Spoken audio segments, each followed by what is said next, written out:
Good evening and welcome to today's Association of Student Activism for Palestine online webinar. And I'm the Palestine Society. We raise awareness for the Palestinian cause on campus and boycott, divestment and sanctions within our student union. We're currently working towards creating scholarship for Palestinian students, as well as holding cultural events and raising money for various projects in Palestine. We have collaborated with the ASAP to bring you today's event, which explores Palestinian resistance through art.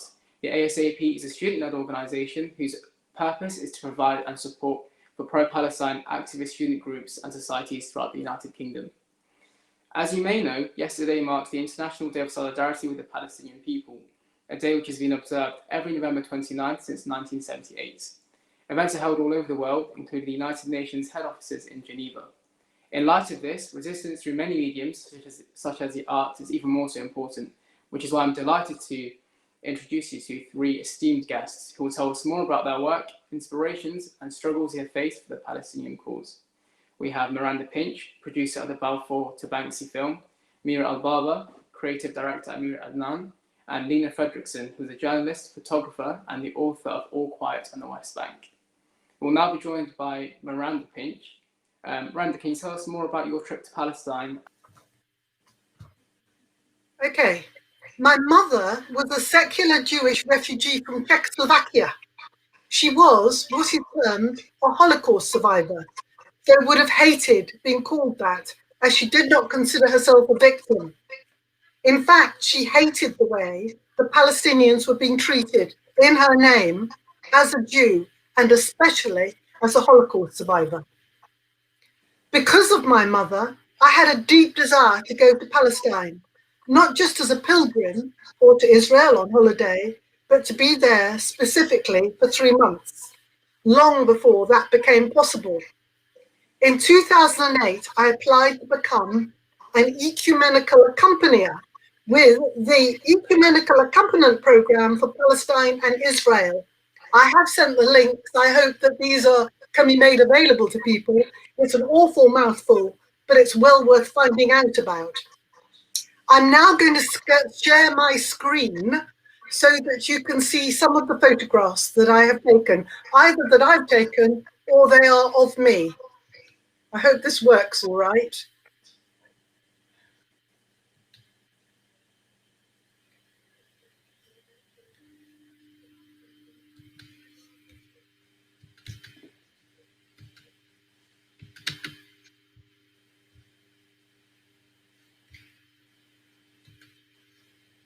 Ah, good, I think. Share. Good. I hope you can see that all right. Can it go any bigger? Right. Thank you. In 2009, I spent 3 months in Hebron and the South Hebron Hills. I was part of a small international team comprising a German, a Swede, a Canadian, and me.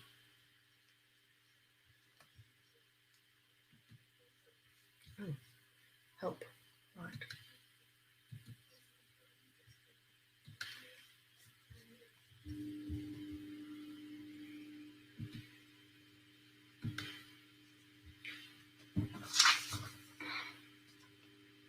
Our task was to monitor and report on the situation, to accompany Palestinians through checkpoints and children to school in order to try to prevent attacks by settlers or abuse from Israeli soldiers. And earlier when I did this, they went through quite nicely. Right, good.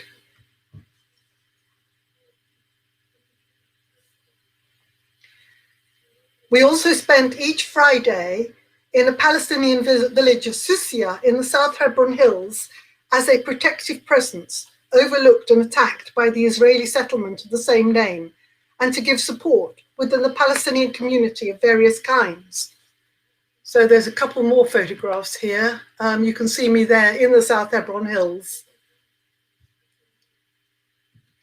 Okay. It was on that trip that I learned the value of photography. as a tool for advocacy and for education, and discovered for myself just how art could be very powerful. I was a social worker, and Lovisa the Swede was a journalist. Yet when settlers attacked a shopkeeper in Hebron while they marched through the old city proclaiming historical ownership, a weekly Saturday event, Lovisa remained to comfort the family while I chased the culprits and got my first photo into Reuters.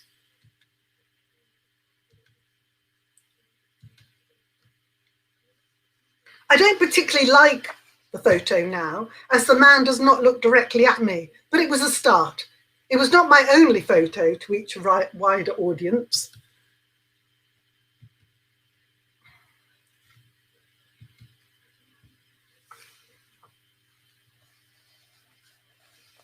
And it was the beginning of a whole new idea for me, and proved how important image is. Hebron is not very far from Bethlehem, and we were encouraged to visit other teams around the West Bank and East Jerusalem.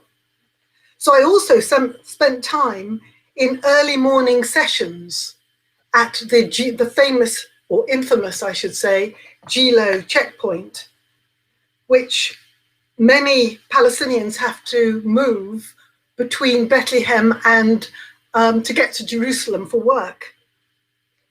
The Palestinian workers often had to be there as early as 4 or 5 in the morning. And it is a ghastly and humiliating place that tourists don't see. Israel has destroyed the economy of the Palestinians and made sure that tourists spend little time there. So they need to seek work in Israel, where they are cheap and expendable labor, whose permits can be rescinded by Israel whim, and whose transit can be made into a Kafkaesque game by young, bored Israeli soldiers or security teams. It was a good introduction to the art of the separation barrier.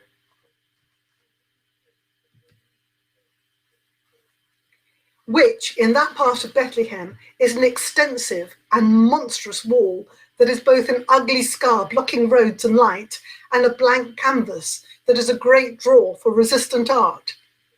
It is ever-changing as new art obliterates the old, reflecting the feelings and happenings of the moment. The separation barrier takes many forms, not just wall, and snakes in and out of the West Bank around illegal Israeli settlements, dividing Palestinian, from their land, their resources, their schools, their hospitals. It is both imprisonment and inspiration.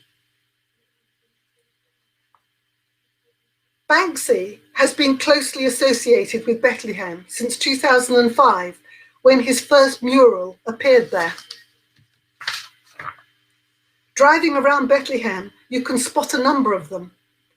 There are many great artists, as well as locals and others, who paint resistance art on those walls, but Banksy has become famous in his own right, and his works are hugely influential and sought after, so he has drawn tourists and activists to the West Bank himself. November the 2nd, 2017 was the centenary of the Balfour Declaration. That declaration by the Christian Zionist Foreign Secretary, Arthur Balfour, paved the way for a Jewish homeland in Palestine and helped to create the State of Israel. I'm not going to go into any detail here, but if you are interested in the history of it all, then I commend the Balfour Project and their short 17-minute film, which is a very detailed and useful account of all that. And for a briefer account, you can watch my film.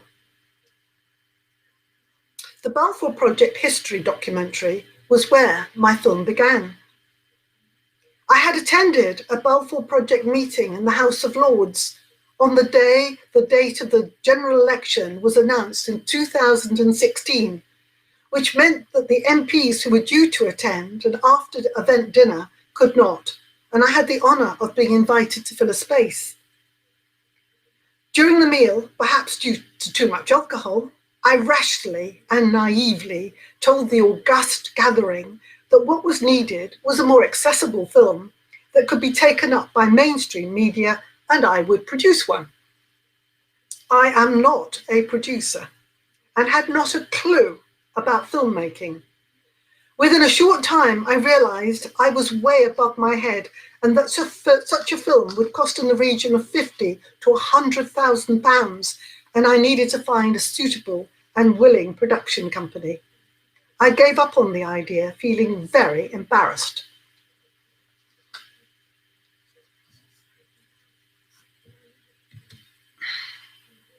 In January 2017, I visited Israel and Palestine and was able to get a pre-opening tour of the new Banksy walled-off hotel in Bethlehem.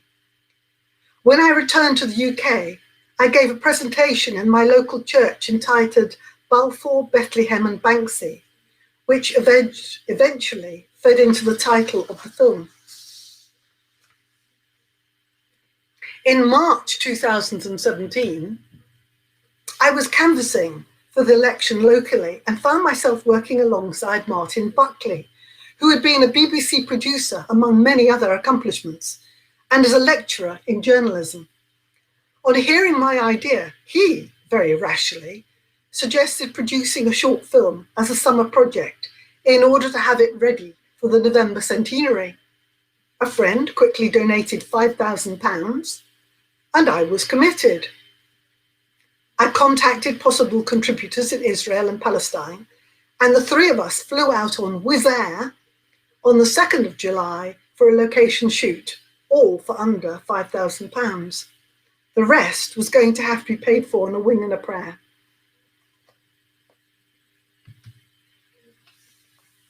The third member of the team was a student called Alex Wilkes, who came as our cameraman.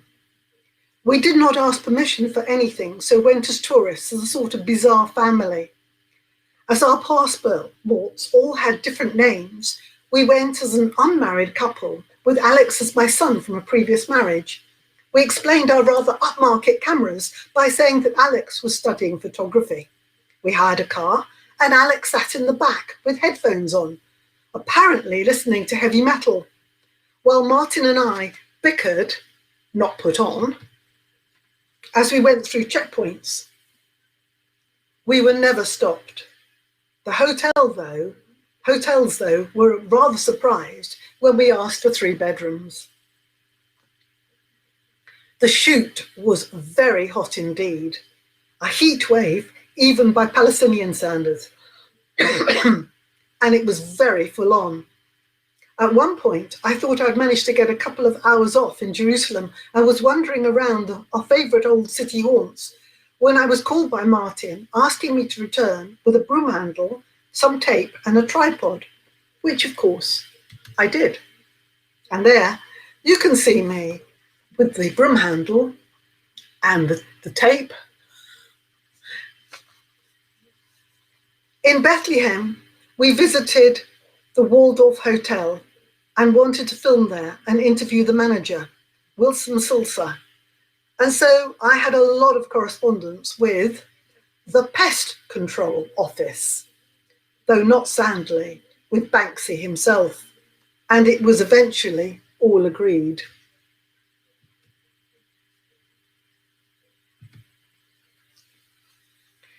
One of the most difficult aspects of creating the film, for me, was copyright issues. I have discovered that ideally you need a degree in the subject. Our documentary uses quite a lot of archive film for the history aspects, as well as some more recent news clips. Just because it looks free on YouTube means nothing of the sort. You need to follow leads through to the source and then ask permissions, which are either expensive or not forthcoming at all. We had hardly any money, and as there were only 3 of us in the team, I was fundraiser and treasurer, as well as all the rest of the background stuff. There are also several grades of copyright permissions, from commercial, for films showing mainstream, expected to make a profit, right down to for educational, non-profit only. We had to go for the latter because I'm a lousy fundraiser. Early on, we were lucky enough to get a donation of £10,000 from Interpol, a wonderful charity that specializes in non-political work to support the vulnerable Palestinian communities. They have survived terrible attacks from Zionist groups and have been damaged but not defeated.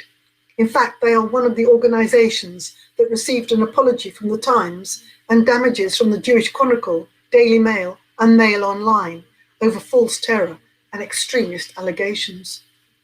We also had various smaller donations from friends and colleagues. There was a very difficult time when I was really concerned that we were going to run out of money and not able to continue. I had been pursued for 18 months by a solicitor in Tel Aviv, saying that he could obtain some insurance money owed to my grandfather, Ernst Sommer. I must admit that I did not trust anyone who offered me unsolicited money.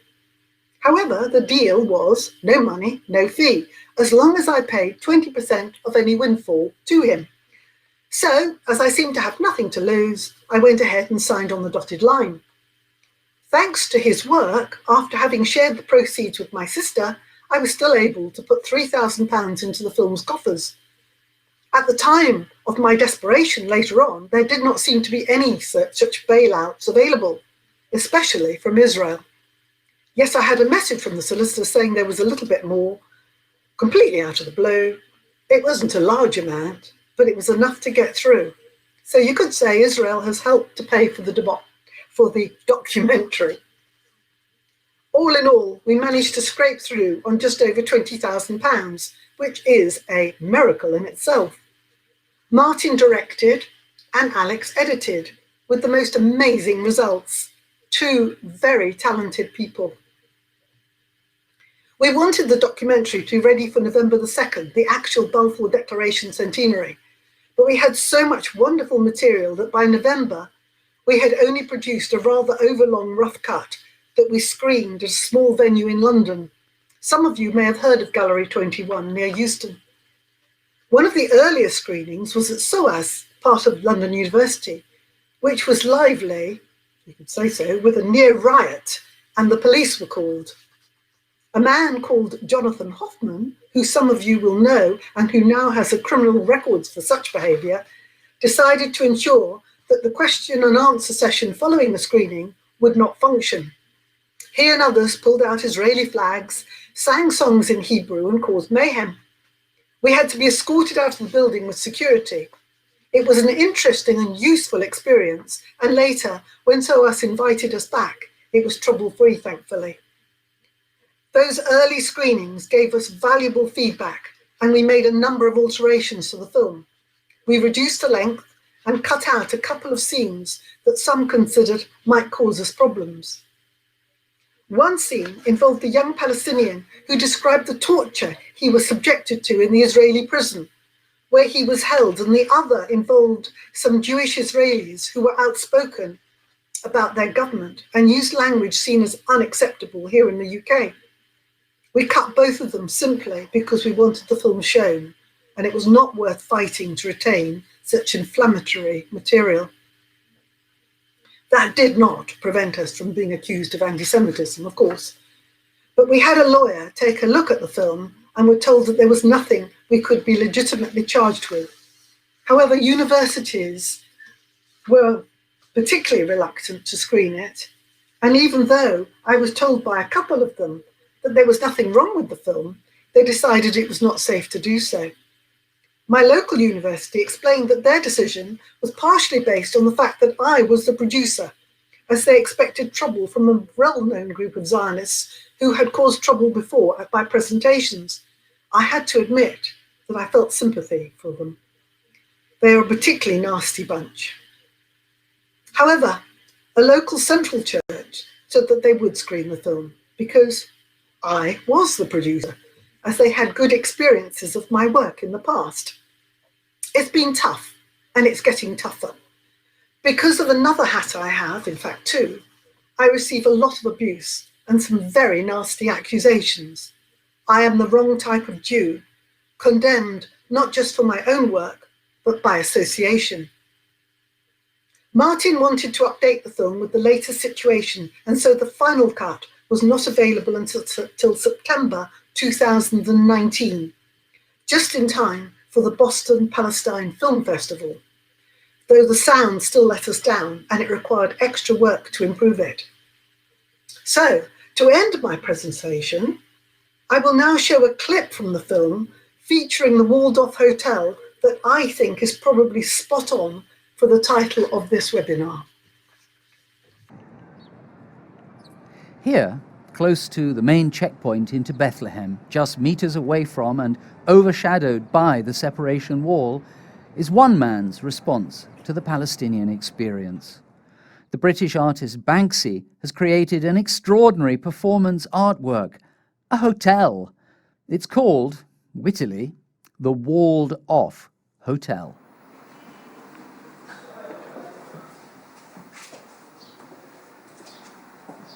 Wow.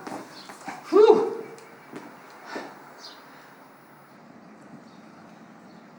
Banksy's presidential suite is a riotous orgy of kitsch, but it has a serious message.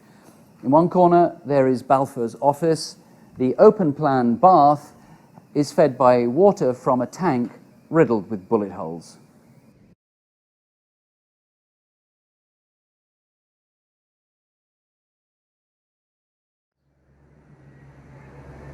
The presidential suite normally would have implications of privilege. At the Banksy Hotel, it gives you the privilege of seeing the separation wall under construction.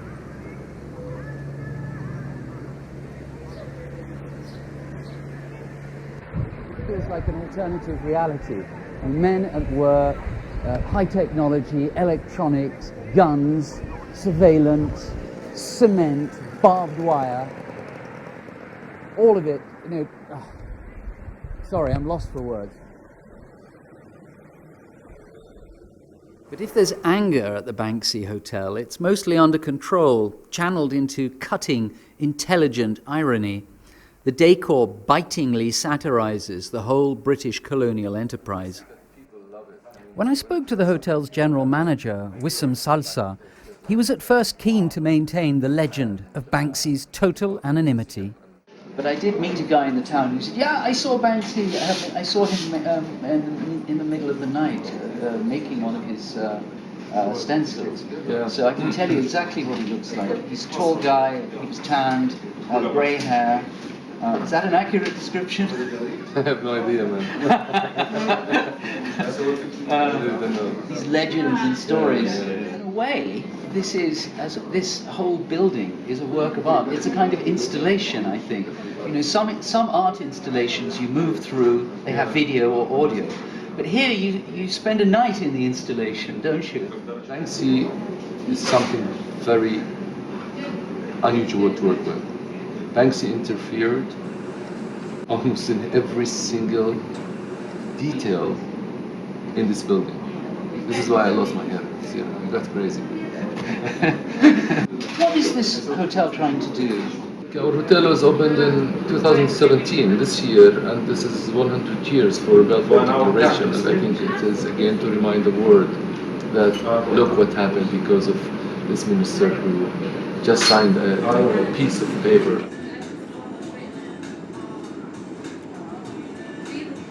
So this is my room at the Banksy Hotel. It's actually a dormitory with 6 bunk beds in it. And I'm not sure it's supposed to feel like a prison. It actually feels a bit more like a military barracks where Israeli conscripts or British conscripts in the 1940s might have stayed.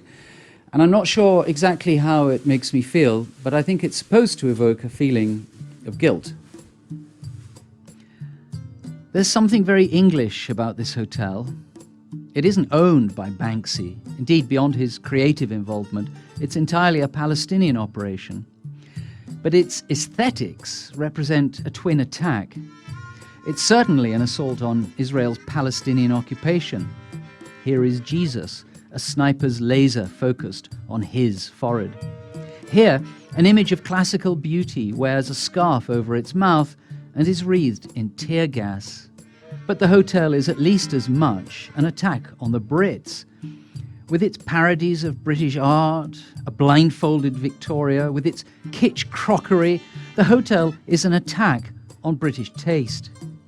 This is not the death camp commandant who goes home to listen to Beethoven and Bach. This suggests that the British culture that could indifferently carve up the Arab region was nothing lofty and superior. This suggests smugness, small-mindedness, mediocrity, the narrow, self-centered Little Englandism of Brexit. The aesthetic of this place is pretty well summed up by the dish they serve your scrambled egg in, which is the kind of thing they might have put your appendix in the 1950s after they removed it.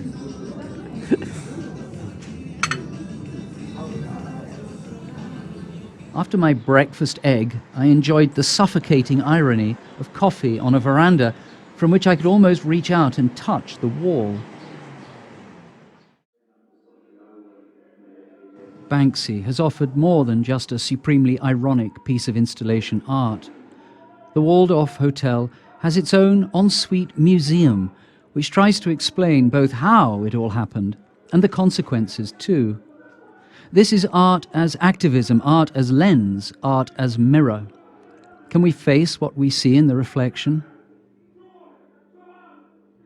It led me to want to ask Banksy's kitsch Balfour effigy an overwhelming question.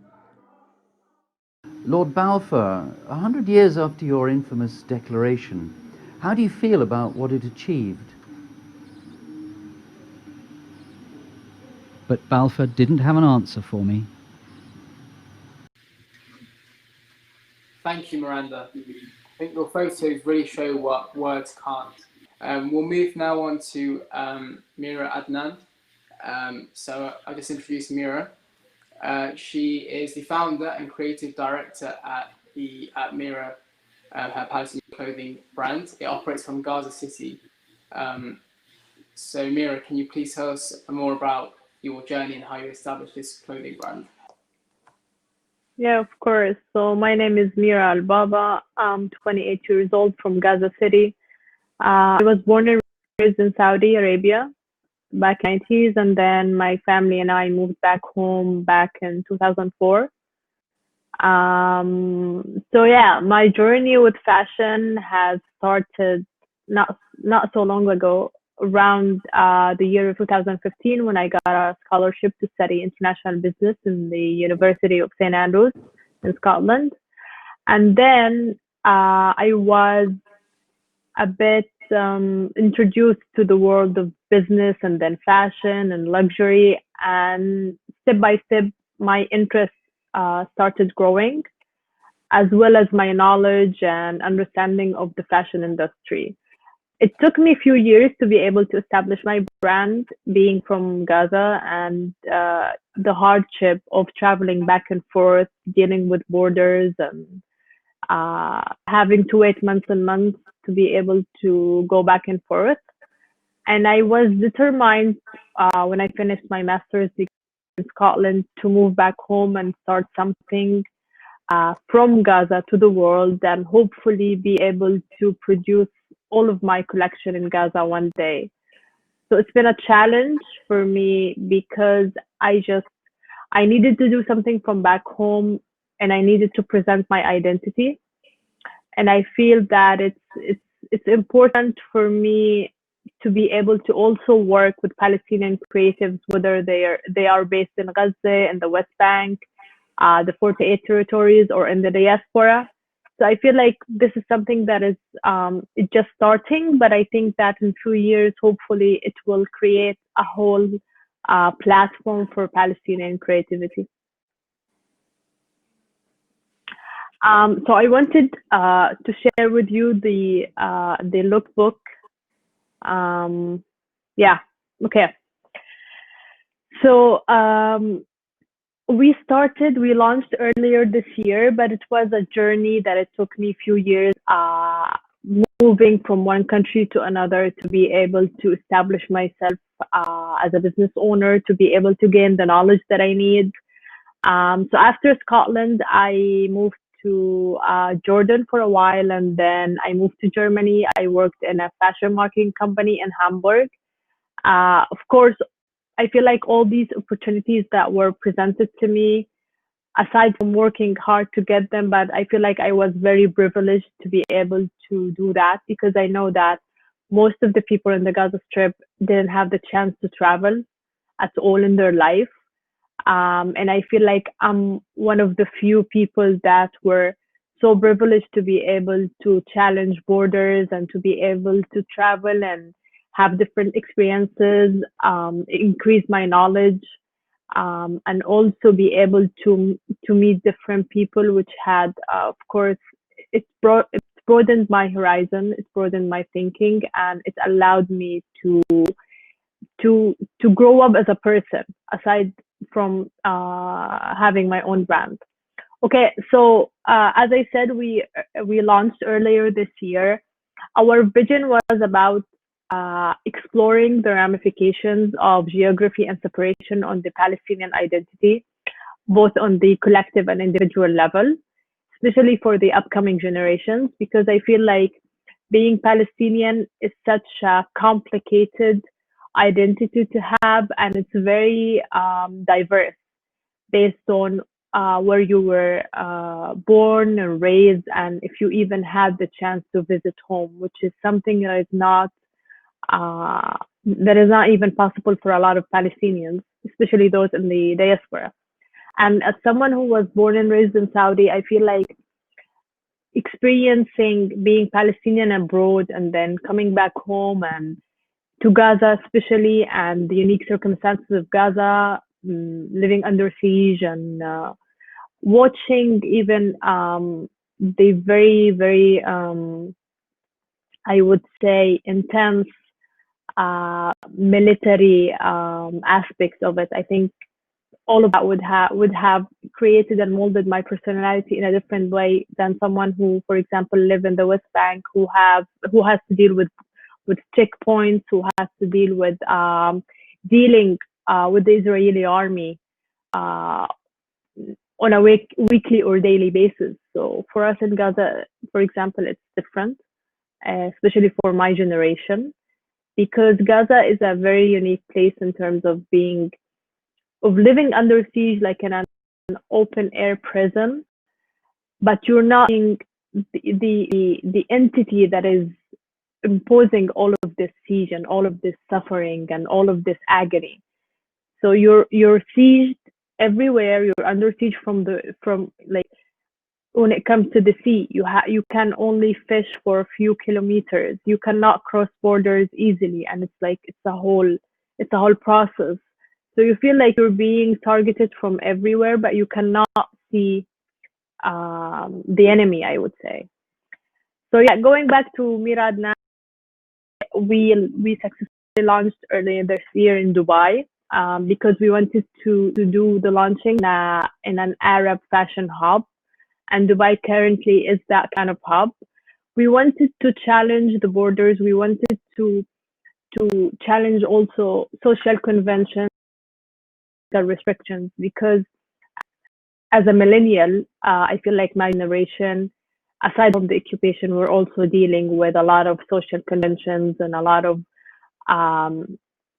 internal struggles, because we're not only being under siege politically, but we're also being challenged culturally.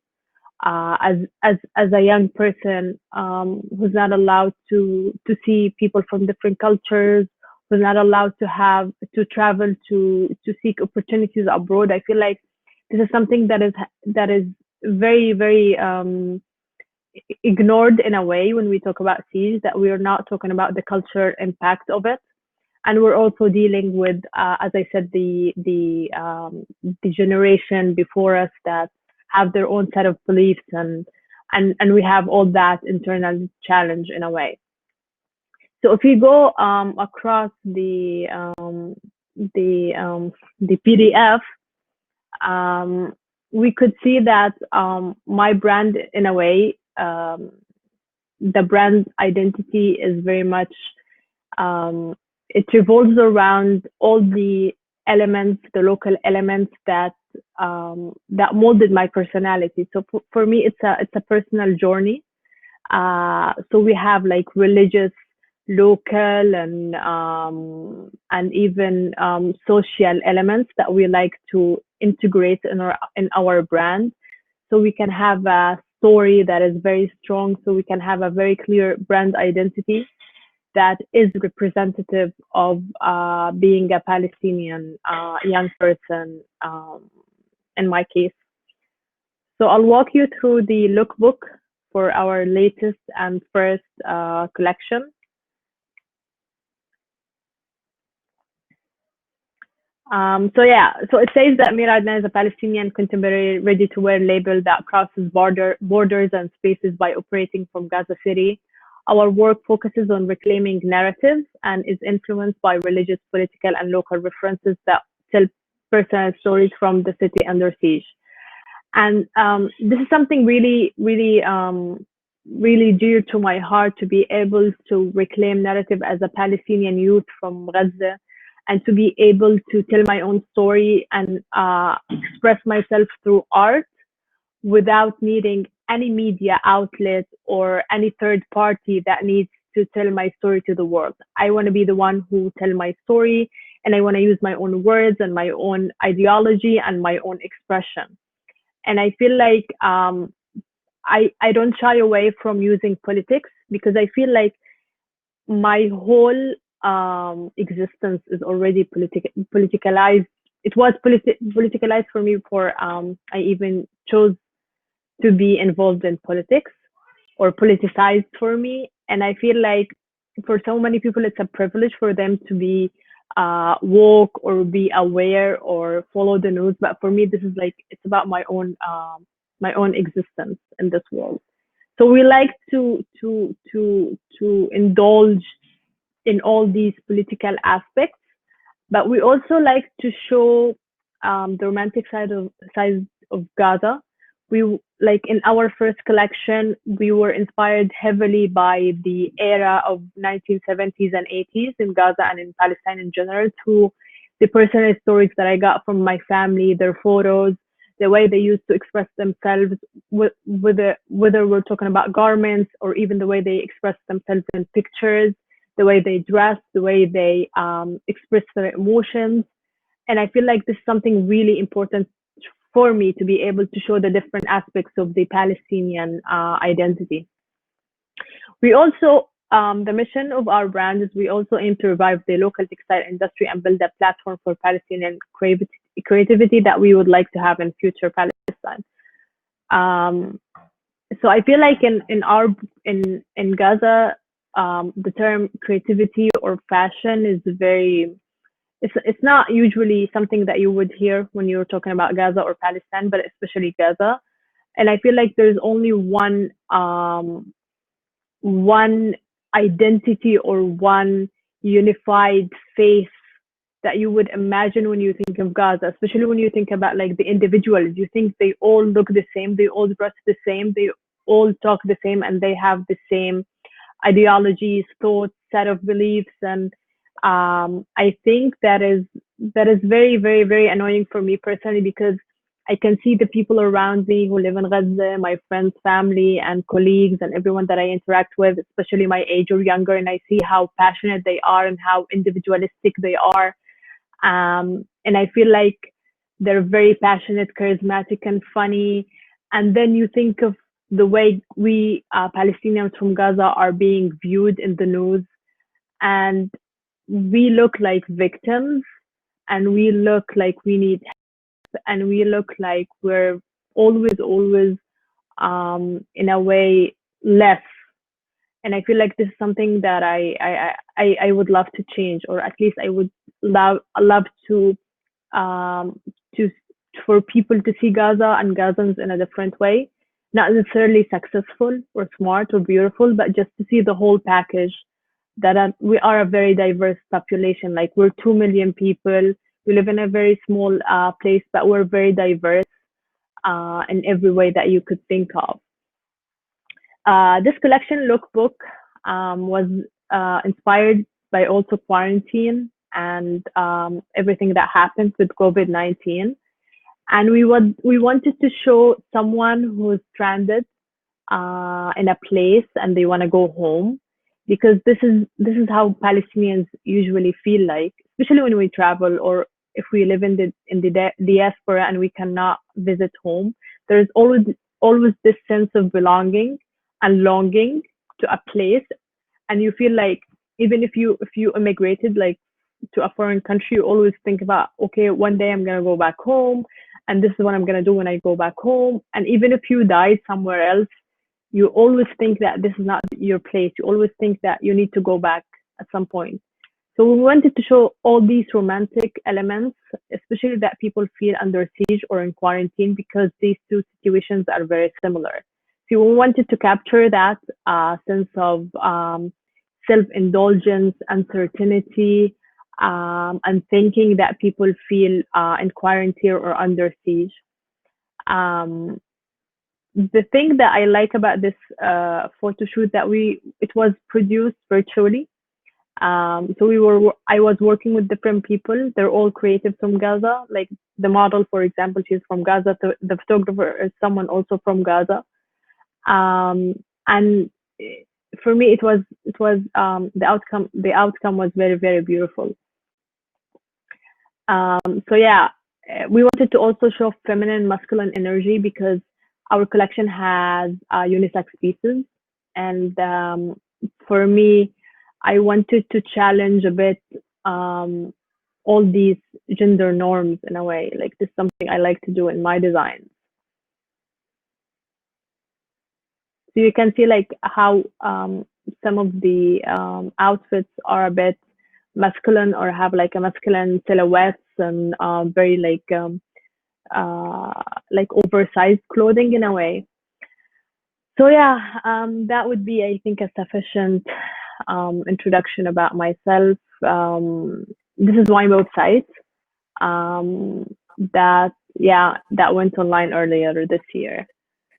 I was thinking if anyone has questions. I just wanted to say those pictures do look very powerful, especially with the breaking the gender norms. I just wanted to ask, what was the hardest thing about starting the clothing brand? Sorry, I wanted to ask, what was the hardest thing about starting the clothing brand? I think that living in the Middle East in general, it's a bit challenging to start anything when it comes to business, because the overall structure is not in your favor. As an emerging designer, if you want to start your own startup, I feel like the overall system is not wasn't made for you to succeed in a way.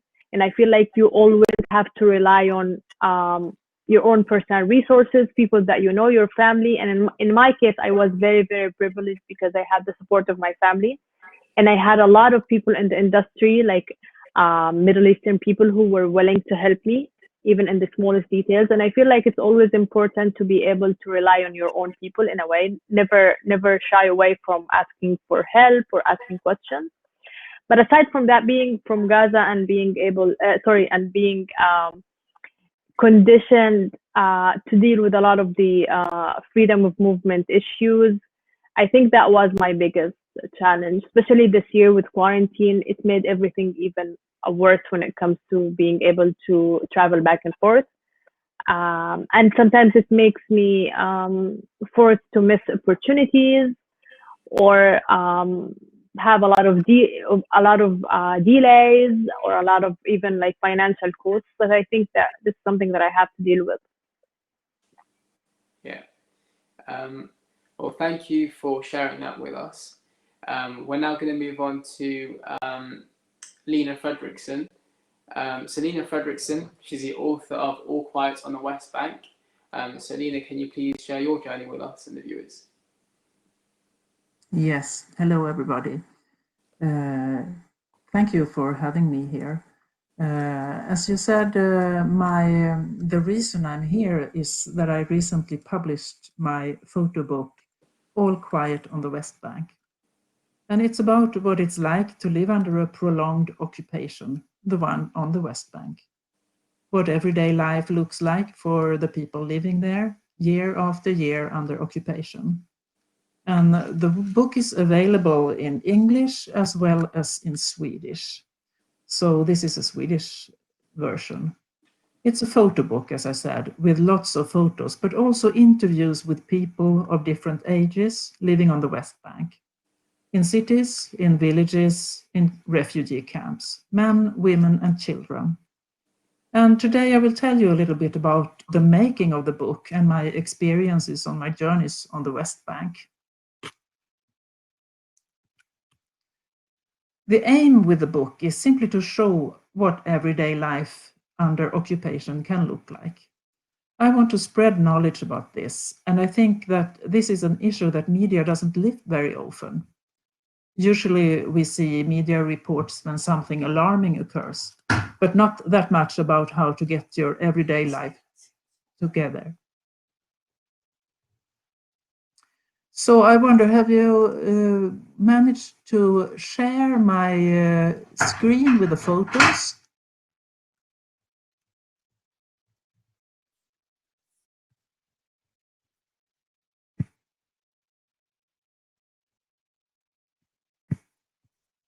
Can you see my photos?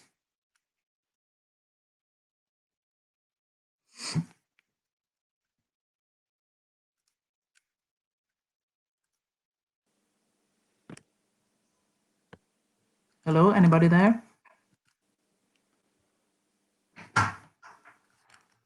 Yes, you can see my photos. Very good. So thank you. Sorry.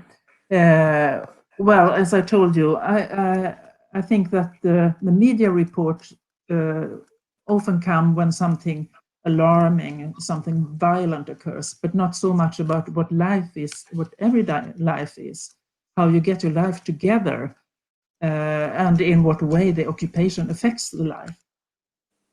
And I want to show something very obvious, that the Palestinian people are just like all the rest of us. They work, they love, they play like others, but they also have to try to cope with the situation that they're living under due to the occupation. Unfortunately, I haven't been to Gaza, so the book just covers the situation on the West Bank and a little bit about Jerusalem. Another thing that I really want to mention is when I've been traveling on the West Bank, making interviews with people there, many of the people I met have begged me to show the world what life is about there. So you can say that's what I'm trying to do now. I'm a Swedish journalist and photographer, and I've traveled to different places before I went to the West Bank. I've been to Greenland, to Ukraine, to Egypt. And of course, I also worked in Sweden. Let's see. This is what I usually work with. It's a magazine. It's called Utemiljö. It's about landscaping. It's about how the environment is in Sweden and how you do city planning and stuff like that. So it's quite far from the thing on the West Bank. And I also have another job. It's as an emergency dispatcher at the emergency number 112 in Sweden, where I answer calls from people in emergency situations, and I also direct ambulances. So how come I went to the West Bank? Well, it started in 2011 when a friend of mine convinced me to come along with her on a trip there. And after that, I was hooked. The strong feelings and the contrasts that you experience on the trips on the West Bank are so special. It's so upsetting, and the situation makes you sad, it makes you angry. And especially, I think, the thought of how it's possible that the world lets this situation continue is really alarming. And I'm ashamed of the way other countries treat the Palestinian issue. But there are also good feelings from meeting the Palestinian people, who I find very generous, very welcoming and helpful. After the first trip, I have made several more trips. To start with, I did regular freelance work and tried to sell articles and photos to different newspapers and magazines on different topics that I found during my trips. And to some extent, that was okay. Here are some examples of articles that have been published in different newspapers. One piece about children in military prison, some things about making beer and making theater. It's about dentistry and about the situation in Nabi Saleh and other villages where the inhabitants take a stand for nonviolent resistance. But I must admit that my selling skills as a freelancer did not at all succeed to the extent that I wanted. The interest in media for publishing articles about the West Bank was simply not that big. I often heard that, well, you know, right now we're publishing so much from Syria that we don't want to publish more from that part of the world. And then the idea of making a book came up, and I thought it was just a brilliant idea. I haven't seen any other book of this type about the West Bank, and it's a kind of book that I myself would have liked to read when my interest in Palestine began to grow. So I decided to make a book, and I started planning. Of course, I could reuse quite a lot of photos and interviews that I had already made, but I needed more. When planning new trips, I made sheets with stickers of everything I needed for the book. I made a few more trips to the West Bank to try to cover it all. And here you can see that I have ideas about covering house demolitions, food, dance classes, women's shelter, checkpoints, party, and more. One thing that has been very clear during all my trips to the area is that it's so easy to get interviews. The Palestinians are eager to tell and to show what their situation is like. Even with short notice or a busy life, my experience is that Palestinians do all they can to help you and to get the interview done. I owe so many people a big thank you for being so helpful. I've taken flights from Sweden, where I live, to Tel Aviv, and then bus or taxi to Jerusalem and the West Bank. I have never had any problems with entering Israel. Sometimes I have come as a tourist and sometimes as a journalist.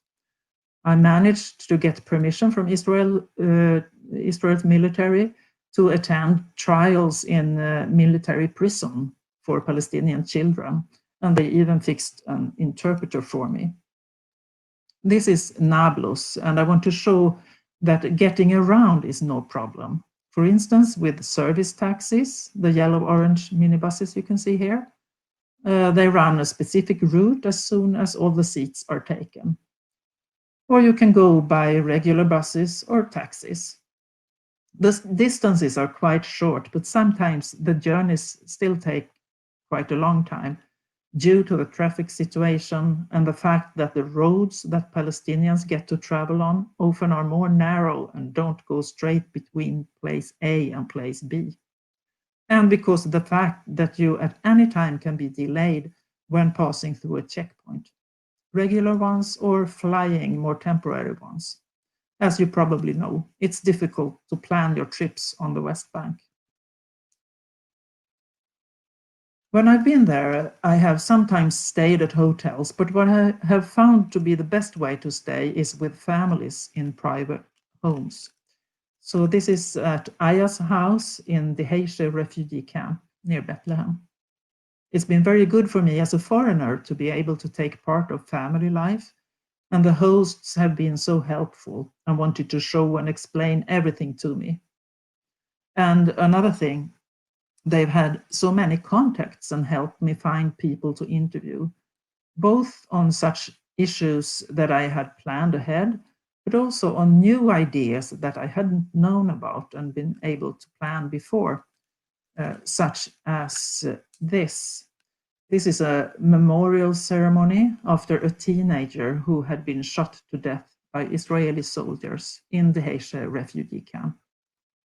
It was an extremely strong and moving situation that I will keep as a sad but warm memory for the rest of my life. I've tried to see as much as possible and visited several refugee camps, like this Ida in Bethlehem. Here you can see the water tanks that are placed on the roof of most all of the Palestinian houses. They're filled up as soon as the water is turned on, so you hopefully can have enough water to keep you okay until next time the water is on.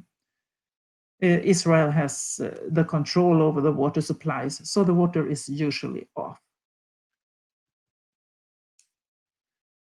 I visited villages like this, Twane in South Hebron Hills.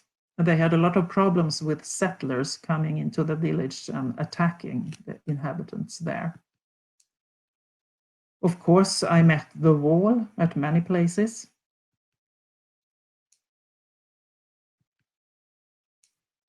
And I went to the countryside, for instance, to join in date harvesting in the Jordan Valley. And I visited cities like Ramallah.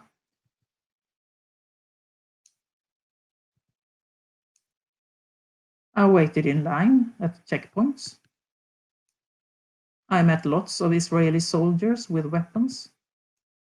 I went to fruit markets and felt the smells and tastes of many of the fruits that are cultivated in this area. I talked to school children and visited schools.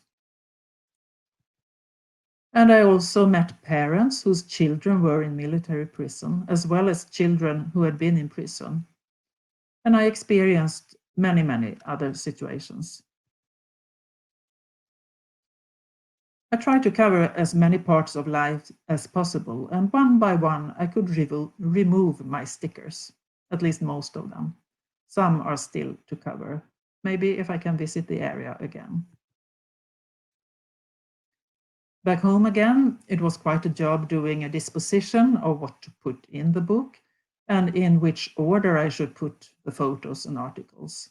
And then there was a lot more research, of course, and fact-checking, and writing, editing photos, and so on. I use InDesign for the layout and Photoshop for editing photos. And those are tools that I normally use when working with my magazine. And I had to find a name for the book. I wanted something quite easy to remember, and finally decided to go with this title, All Quiet on the West Bank.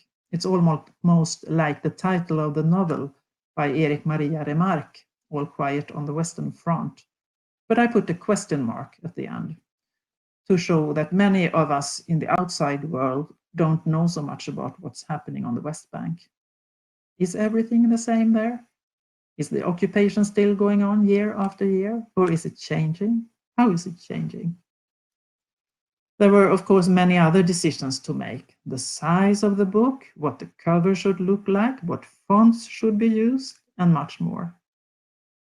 I have a friend who is a publisher, and she let me publish the book through her publishing house, which I'm very grateful for. So it's published by Oppenheim Förlag. But besides that, I've been quite alone in all the work. The planning, the writing, the layout, the journeys. I've had very good support from my husband, who has joined me on most of my journeys and who has been very handy and helpful, but it's been quite lonesome anyways. But it has been a job that I really have been happy to do. I think I have loved every minute of it, even though I've cried sometimes. I still have been longing and trying to find time to proceed the work with the book, parallel with my other jobs. Here you can see the contents of the book. Chapters about injustices, grief, and such things, but also, as you can see, about things like education and joy of life, because that's also parts of everyday life. And I must say that I've experienced a lot of happiness and joy also during my trips to the West Bank. I have one chapter about resistance, especially nonviolent resistance, because that's, as far as I've heard, the kind of resistance that most Palestinians are into now. It's the most efficient resistance, in the way that if they don't take to violence, it's more difficult for the occupation forces to do so.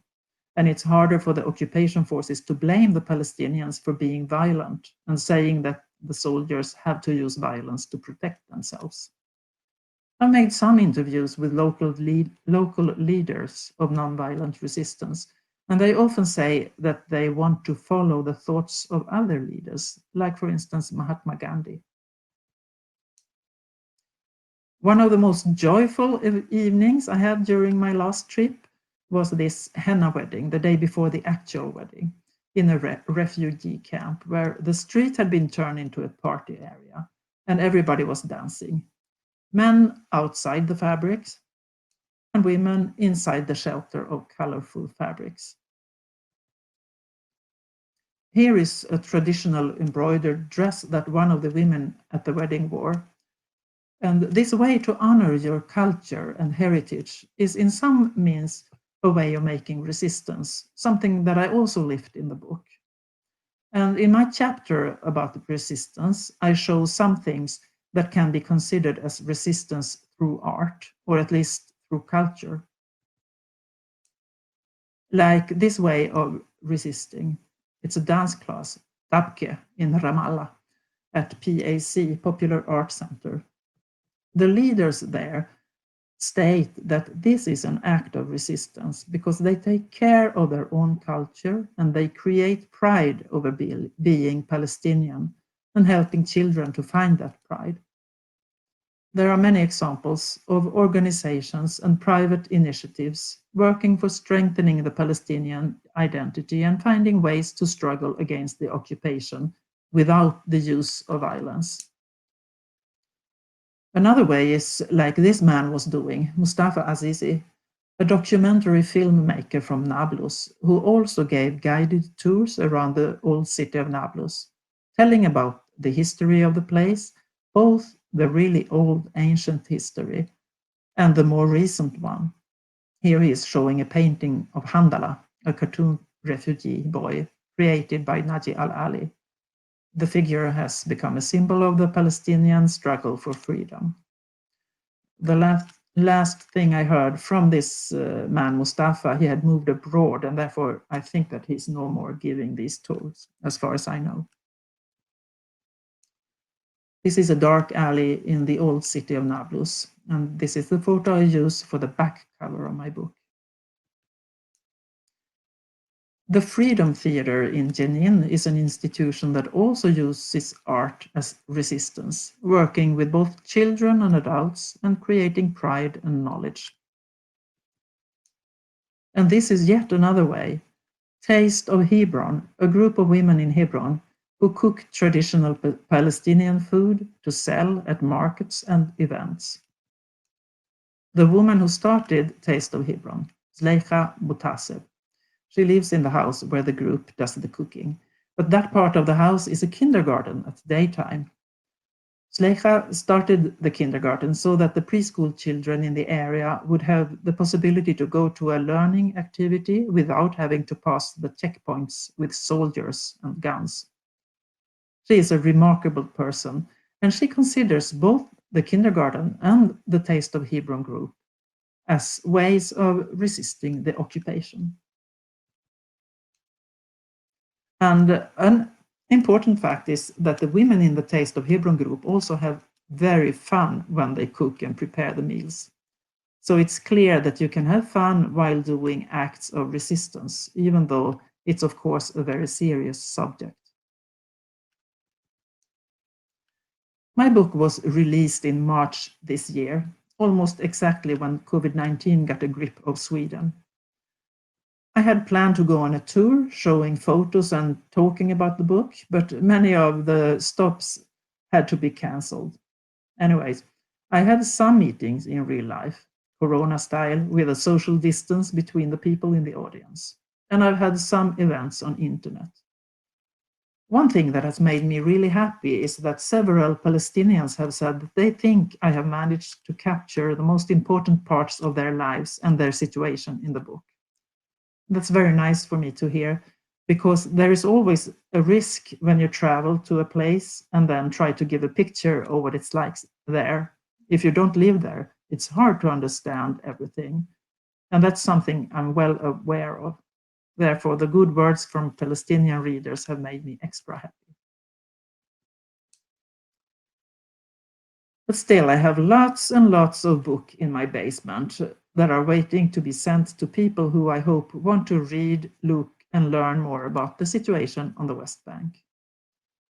Since I have done all of this by myself, the planning, the traveling, the writing, the layout, I have ordered the printing, I have paid for the printing, I've done all the marketing.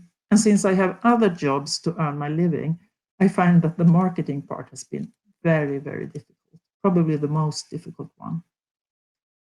As I said earlier, the book was released almost exactly when COVID-19 got a grip of Sweden, which meant that my lectures and events had to be cancelled. But I have got some attention in media. Some papers have made reviews, and they were positive. But this is only in Sweden and in Swedish. I'm glad because the reviews were positive, but I still need to find ways to reach more international readers. So now I have a question to put to you. I would be glad if any of you who listen here today can come up with ideas about marketing and such, so I can distribute some more of my books instead of keeping them in my already overfull basement. So please contact me. You can reach me here. You see my webpage. I have a Facebook page, olikamedia.se. I have an Instagram account for the book, and you can email me.